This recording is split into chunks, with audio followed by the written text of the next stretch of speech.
नमस्कार मित्रों, मैं विवेक त्रिपाठी आपका अपने YouTube channel Pratyush learning centre में बहुत बहुत स्वागत करता हूं।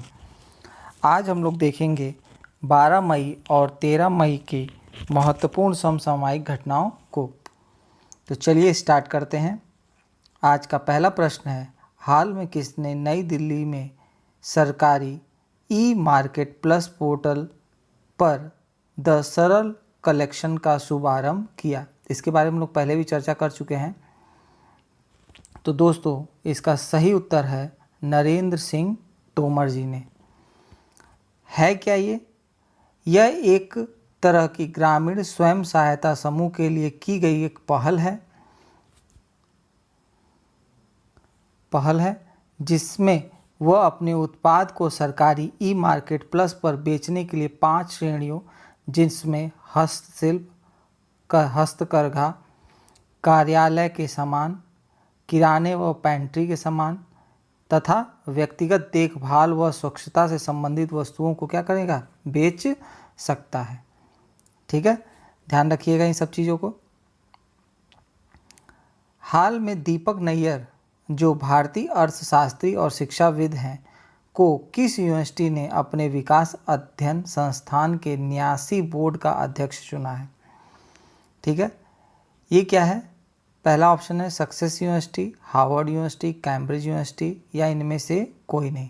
तो दोस्तों, इसका सही उत्तर होगा आपका सक्सेस यूनिवर्सिटी। ये कहाँ पे है? ब्रिटेन में है। ठीक है, दीपक नैयर के बारे में देखिए। दीपक नैयर जवाहरलाल नेहरू विश्वविद्यालय में प्रोफेसर के पद पर क्या कार्य कर चुके हैं?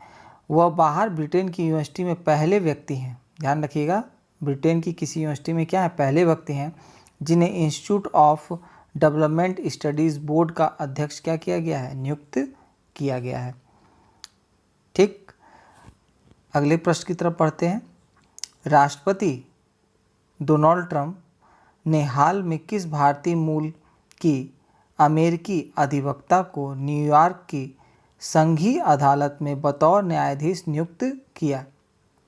ऑप्शन है सरिता कोमाती रेड्डी, रीता शर्मा, मनीषा गुप्ता, गीता राजपूत। तो दोस्तों, इसका सही उत्तर है सरिता कोमाती रेड्डी। ये इम्पॉर्टेंट क्वेश्चन है, इसको आप लोग जरूर नोट डाउन रखिएगा। अगले प्रश्न की तरफ बढ़ते हैं। फ्लिपकार्ट के मुख्य वित्त अधिकारी किसे नियुक्त किया गया? तो सीधे हम प्रश्न पे आते हैं। ये चुना गया है श्रीराम वेंकट रमन जी को। ठीक है, पर्सनालिटी का क्वेश्चन है ये। अगला प्रश्न है, हाल में किस देश में अमेरिका के बाहर कोरोना के इलाज के लिए रेमडेसिविर दवा को मंजूरी दी गई? मतलब पहले अमेरिका ने इसको मंजूरी दी, इसके बाद पूछ रहा है कि अमेरिका के बाद किसने इसको मंजूरी दी? Spain, Italy, Japan, Bharat. तो दोस्तों, इसका सही उत्तर है जापान। अभी हाल में ही जापान ने इसकी क्या की है? अनुमति दी है। अगला प्रश्न है, हाल में किस सरकार द्वारा इंटरैक्टिव हेल्थ पोर्टल लॉन्च किया गया? विकल्प है उत्तर प्रदेश, पंजाब, कर्नाटक, केरल। तो दोस्तों, इसका सही उत्तर है आपका केरल। इंटरैक्टिव हेल्थ पोर्टल में क्या होगा कि सारी तरह की जानकारियाँ एक ही प्लेटफॉर्म पे आसानी से उपलब्ध हो पाएगी। एक तरह से ये बायो बेस्ड डाटा की तरह काम करेगा, जिससे किसी भी सूचना को प्राप्त करने में सुलभता होगी। ठीक है, अगला है, मंडी अधिनियम में हाल में किस सरकार ने संशोधन किया?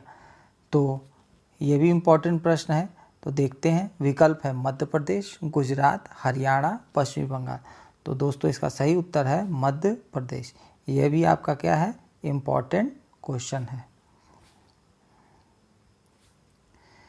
अगला है, विश्व स्वास्थ्य संगठन एवं यूएन पोस्टल एजेंसी ने किस बीमारी के उन्मूलन के लिए 40वीं वर्षगांठ के अवसर पर मई 2020 में स्मारक टिकट जारी किया? तो इसका सही उत्तर होगा आपका चेचक। ठीक है, इसके उन्मूलन के लिए एक स्मारक टिकट क्या किया गया है? जारी किया गया है।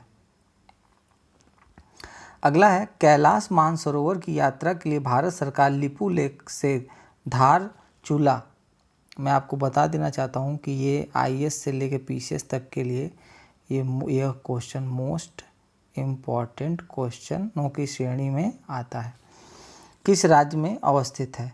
तो दोस्तों इसका सही उत्तर है अरुणाचल प्रदेश, उत्तराखंड, मणिपुर और सिक्किम। तो दोस्तों इसका सही उत्तर होगा आपका उत्तराखंड। इसके पहले हम लोग ने पढ़ा था कि 80 किलोमीटर की दूरी क्या हो गई है, कम हो गई है। अगले प्रश्न की तरफ बढ़ते हैं हम लोग। हाल में सुपर मून को फ्लावर मून, बहुत चर्चा में रहा था ये पेपर में, की संज्ञा क्यों दी गई, इसका क्या कारण है? तो हम लोग देखेंगे। पहला विकल्प है सूर्य का रंग लाल होने के कारण, चंद्रमा का रंग लाल होने के कारण, चंद्रमा की आकृति तथा फूल जैसी होने के कारण, पौधों में प्रजनन बढ़ने के कारण। तो दोस्तों इसको फ्लावर मून इसलिए कहा जाता है क्योंकि अमेरिका में जो मई के मौसम में जो आदिवासी एरिया होते हैं वहाँ पुष्प क्या होते हैं, अधिक मात्रा में खिलते हैं, जिस कारण ये वहाँ पर लोग इसे फ्लावर मून की भी संज्ञा देते हैं। तो ध्यान रखिएगा, सुपर मून को फ्लावर मून भी कहा जाता है। अगला है पांडता कुटप्पा किस खेल से संबंधित है? ठीक है, ये आपका कौन सा है, पर्सनालिटी का क्वेश्चन है, ठीक है ना। और इनका खेल है हॉकी। किस खेल से संबंधित है? हॉकी से। अगला है अमेरिकी कोविड-19 की वजह से अर्थव्यवस्था में सुधार लाने के लिए यूएस की सरकार ने कर्ज लेने का फैसला किया और यह कर्ज राशि है, कितने का कर्ज ले रही है? 3 खरब अमेरिकी डॉलर का। ये बहुत इंपॉर्टेंट क्वेश्चन है कि जो अमेरिका पूरे विश्व को ऋण देता था, आज खुद उसकी ऋण लेने की क्या आ गई है, नौबत आ गई है। अगले प्रश्न की तरफ बढ़ते हैं। विशाखापट्टनम में एलजी पॉलीमर्स गैस रिसाव मामले की जांच के लिए नेशनल ग्रीन ट्रिब्यूनल ने किसकी अध्यक्षता में एक कमेटी का क्या गठन किया है? अभी तक आपको पता था कि कौन सी गैस का रिसाव हुआ, क्यों हुआ, ये सब। अब एक कमेटी का गठन हो गया है। वो कमेटी कौन कौन सी है? पहला है न्यायमूर्ति वी शयान रेड्डी, फिर है न्यायमूर्ति वी सूरी अप्पा राव, न्यायमूर्ति एल नरसिम्हा रेड्डी, न्यायमूर्ति आर सुभाष रेड्डी।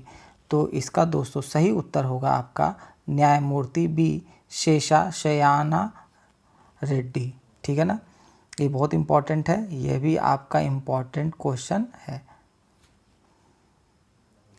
अगला है केंद्र सरकार ने प्लेसिड परीक्षण की अनुमति दी।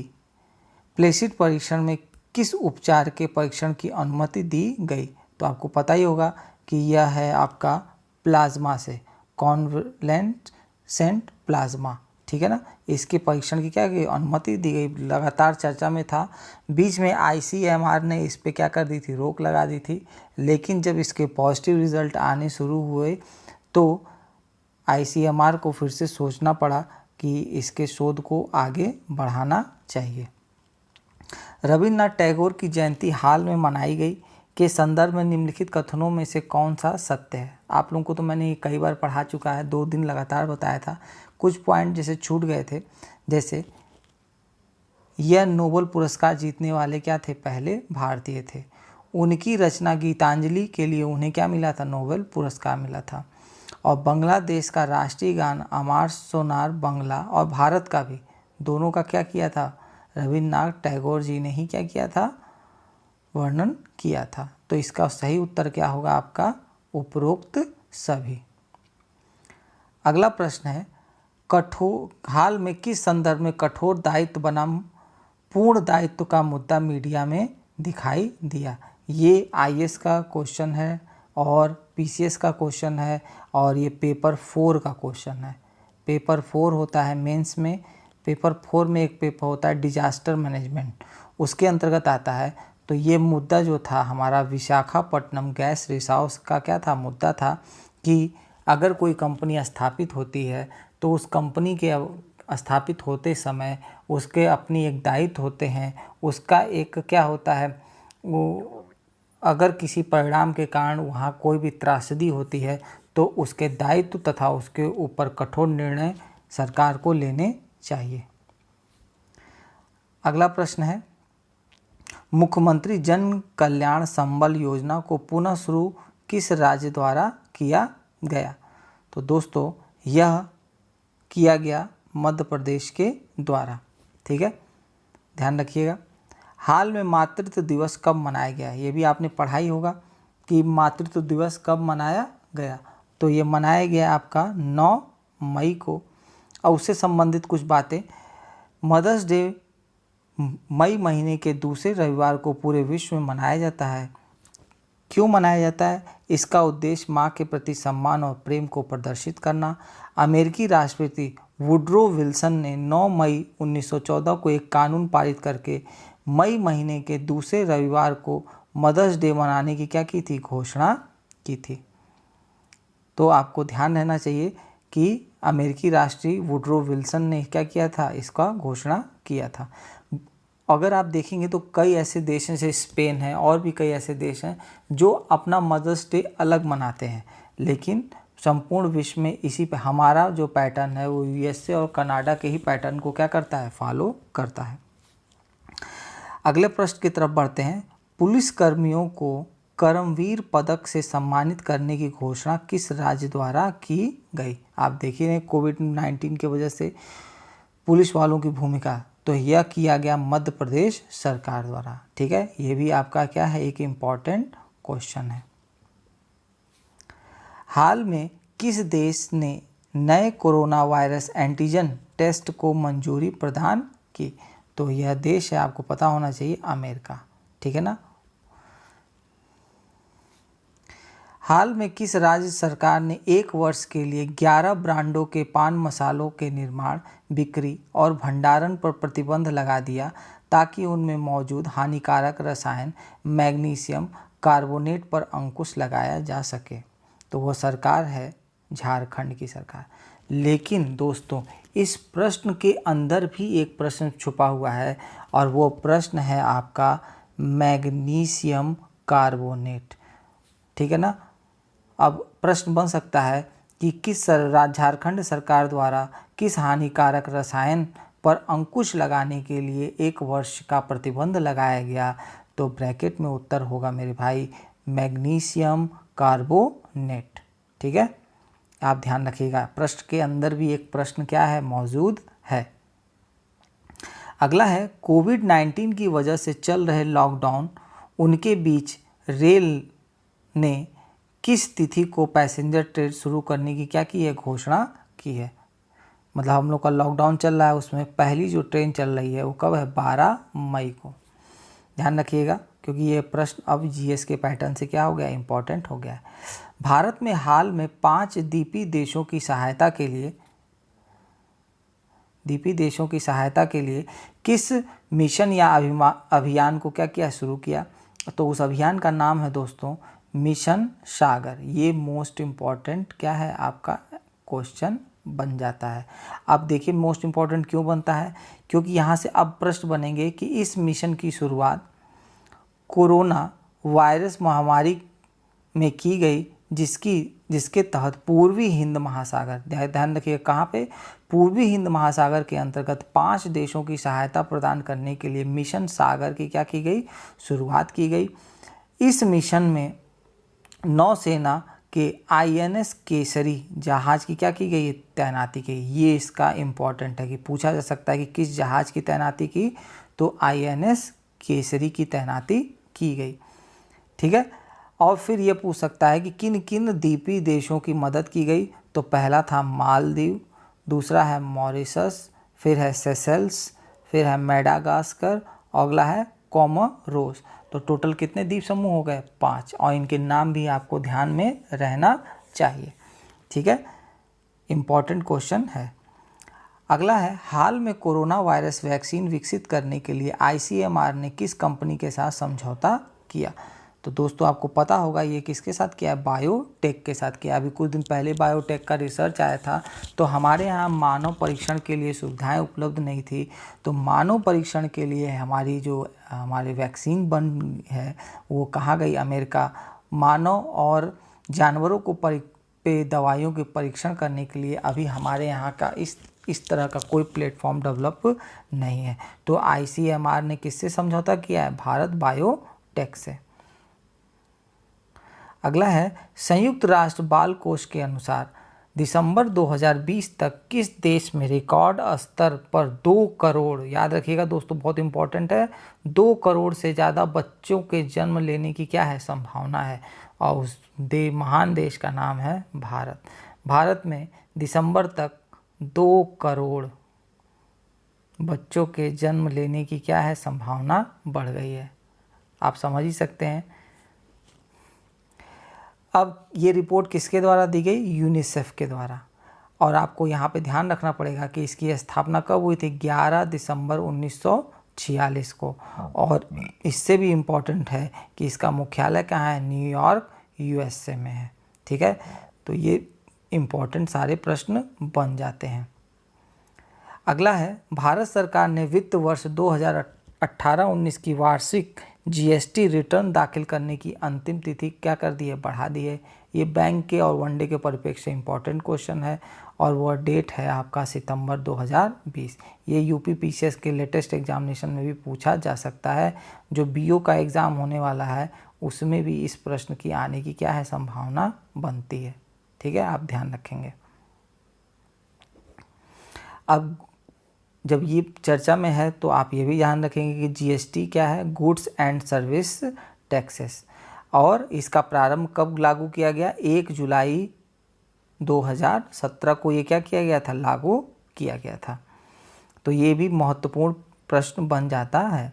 अगला है, किस दिन को संयुक्त राष्ट्र द्वितीय विश्व युद्ध के दौरान अपनी जान गंवाने वालों के लिए स्मरण और सामंजस्य के समय के रूप में मनाया जाता है? ठीक है ना। तो यह दिन है 8 और 9 मई। ये बहुत इम्पॉर्टेंट है, इसको ज़रूर ध्यान रखेंगे आप लोग। अगला है, हाल में नाबार्ड ने देश के राज्य सहकारी बैंकों और क्षेत्रीय ग्रामीण बैंकों को कितना रुपया जारी किया? तो दोस्तों वो है 12,767 रुपये। 12,767 रुपये क्या किया है? इन लोगों को जारी किया है। अगला प्रश्न है, कोरोना संकट के बीच सरकार ने चालू वित्त वर्ष के लिए कर्ज के लक्ष्य को 7.8 लाख करोड़ से बढ़ाकर कितना कर दिया गया है? ठीक है ना। आज ही बहुत सी अनाउंस हुआ है जो कल के करंट अफेयर्स में फिर आएंगी चीज़ें। तो दोस्तों इसका सही उत्तर है आपका 12 लाख करोड़ रुपए। 12 लाख करोड़ रुपए का क्या किया गया है? बढ़ा दिया गया है पहले से। अगला प्रश्न है, हाल ही में सरकार ने पाक अधिकृत कश्मीर के गिलगिट बाल्टिस्तान और मुजफ्फराबाद क्षेत्र के लिए कौन सी सेवा शुरू की? कल भी मैंने आपको बताया था, लेकिन आज प्रश्न का स्वरूप थोड़ा सा क्या है? चेंज है। तो यह थी मौसम पूर्वानुमान सेवा। ये भी आपका सिविल के लिए क्या है? इम्पॉर्टेंट क्वेश्चन बन जाता है, जरूर ध्यान रखेंगे। अगला है, हाल में education and leadership during crisis पर राष्ट्रीय वेबिनार का आयोजन कहाँ किया गया? तो आपको ध्यान होगा कि एजुकेशन एंड लीडरशिप इम्यूरिंग क्राइसिस पे राष्ट्रीय वेबिनार मतलब क्या होता है? वेब के द्वारा जो सेमिनार होते हैं उसी को वेबिनार कहते हैं। और इसका आयोजन हुआ था आपके जम्मू में। ठीक है। अगला है, हाल में चर्चा में रहा lost Islamic history reclaiming Muslim civilisation for the past to the के लेखक कौन है? तो इसके लेखक हैं आपके फिरास अल खतीब। फिरास अल खतीब, ध्यान रखिएगा, फिरास अल खतीब। ठीक है, नाम इनका जरूरियात है, ये भी इम्पोर्टेंट क्वेश्चन आपका बन जाता है। अगला प्रश्न की तरफ बढ़ते हैं। राष्ट्रीय प्रौद्योगिकी दिवस ये कब मनाया गया? आपका पता होगा आपको, 11 मई को। पता ही था, मैंने बताया भी था कि 1998 में पोखरण परमाणु परीक्षण होने के उपलक्ष्य में इस प्रौद्योगिकी दिवस को क्या किया जाता है? मनाया जाता है। ठीक है, अगले प्रश्न की तरफ बढ़ते हैं। हाल में हरिशंकर वासुदेवन का निधन हो गया। ठीक है, ये बहुत बड़े पर्सनालिटी के व्यक्तित्व थे और वे किस में एक में प्रसिद्ध है, मतलब इनका किस क्षेत्र से संबंधित हैं, तो ये एक बहुत बड़े क्या थे, इतिहासकार थे। ये क्या थे, इतिहासकार। आपको दिमाग में रहना चाहिए, ये मोस्ट इम्पोर्टेंट आपका बन जाता है।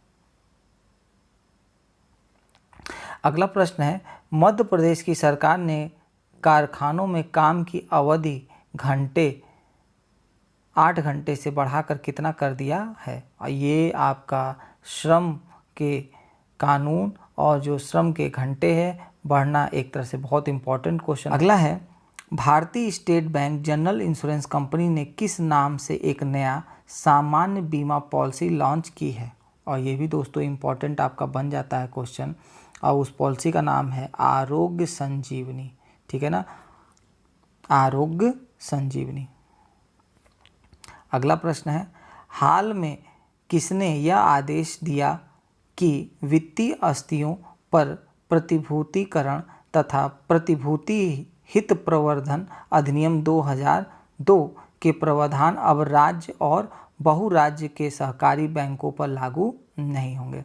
ठीक है, तो ये निर्णय तो हमारे सुप्रीम कोर्ट ने दिया है। ये मैटर गुजरात का है, जहाँ पर वो बोला गया कि आप सरफाइसी एक्ट जिसको कहते हैं, अभी हम उसके विषय में देखेंगे, उसके तहत आप किसी भी सहकारी बैंक से ज़बरदस्ती ऋण की वसूली नहीं कर सकते। ठीक है, और ये सरफेसी एक्ट क्या है आप देखते हैं। देखिए इसमें क्या होता है। सरफेसी एक्ट में क्या होता है कि इसके अंतर्गत अर्थव्यवस्था के उत्पादक क्षेत्रों को ऋण उपलब्ध सुनिश्चित करना, देश की विधि मूलभूत संरचना के निर्माण हेतु संस्था की स्थापना करना, किफ़ायती वित्तीय सेवाओं की सुलभता बढ़ाना तथा वित्तीय शिक्षा एवं साक्षरता को बढ़ावा देने आदि ऐसे कार्यों को इस अधिनियम के अंतर्गत क्या होते हैं, आते हैं। तो ये बहुत इंपॉर्टेंट बन जाता है और चर्चा में भी था। और आपसे एक प्रश्न ये भी पूछ सकता है कि सरफाइसी का फुल फॉर्म क्या होता है, तो आप इसको भी देख सकते हैं कि securitisation and reconstruction of financial assets and enforcement of security interest act 2002। और ये भी पूछ सकता है कि कब का है, तो 2002 का। बहुत इंपॉर्टेंट है, ध्यान रखिएगा। अगला है पुस्तक, ये एक बुक है, फियर ऑफ गॉड नामक पुस्तक अभी लॉन्च की गई। किसकी है ये है आपकी बोमदेवरा चंद्रवर्धन। ठीक है, ध्यान रखिएगा। अगली बुक है इनकी। अगला क्वेश्चन है, इलेक्ट्रॉनिक गैजेट्स जैसे मोबाइल फ़ोन, लैपटॉप आदि को सैनिटाइज करने के उद्देश्य से किस संस्था ने ध्रुव नामक पैराबैग्निक सैनिटाइजेशन कैबिनेट विकसित किया है। ठीक है, तो ये किया था अभी कुछ दिन पहले हम लोग पेपर में देखा था, DRDO ने।